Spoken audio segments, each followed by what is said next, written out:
YCP నేత సజ్జల రామకృష్ణారెడ్డి కీలక వ్యాఖ్యలు చేశారు. తమ పార్టీలో సీనియర్ నేతలపై గురిపెట్టి కేసులు బనాయిస్తున్నారని, త్వరలోనే అందరినీ జైలుకు పంపిస్తారని అన్నారు. ప్రతిపక్షం లేకుండా చేయాలని చూస్తున్నారని, అది అసాధ్యమన్నారు.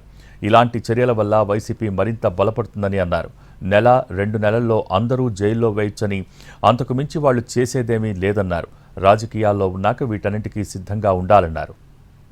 నాయకులు ఎవరుంటే వాళ్ళ మీద గురి పెడుతున్నారు. తద్వారా ఏ రకంగా అయినా సరే పార్టీని బలహీనం చేయాలి, ప్రతిపక్షం అనేది లేకుండా చేయాలని చూస్తున్నారు. అది అసాధ్యం. అందులో వైఎస్ఆర్సీపీ లాంటి పార్టీని, జగన్మోహన్ రెడ్డి గారి లాంటి నాయకుడు, అంత పట్టుదల కలిగిన పటిమ ఉన్న నాయకుడిని వాళ్ళు ఏం చేయలేరు. దానివల్ల ఏమవుతుందంటే పార్టీ మరింత బలపడుతుంది. థ్యాంక్స్ టు చంద్రబాబు నాయుడు గారు. ఎస్, 2 నెలలు అందరం పోవచ్చు. వాళ్ళు ఎవరి మీద, అందరి మీద కేసులు ఉన్నాయి, ఎప్పుడైనా పోవచ్చు. అంతకుమించి చేసుకోగలిగేది ఏం లేదు. ఈరోజు మాకు ఇదేంది మొదలైంది, ఏం పర్లేదు, పోతే 1-2 నెలలు ఉంటాం, వస్తాం. ఎందుకంటే పాలిటిక్స్ లో ఉన్నాక ఈ మధ్య జగన్మోహన్ రెడ్డి గారు ప్రిపేర్డ్నెస్ అనేది ఉండక తప్పేట్లేదు, అరెస్ట్ అనేది తప్పేట్లేదు. బట్ దీన్ని రుచి మరిగినాక సిస్టమ్, ఇంకా తర్వాత నీ కంట్రోల్ ఎవరి కంట్రోల్ ఉండదు. దారుణ ప్రతి ఒక్కరికి తగులుకుంటాయి. అది సులభం.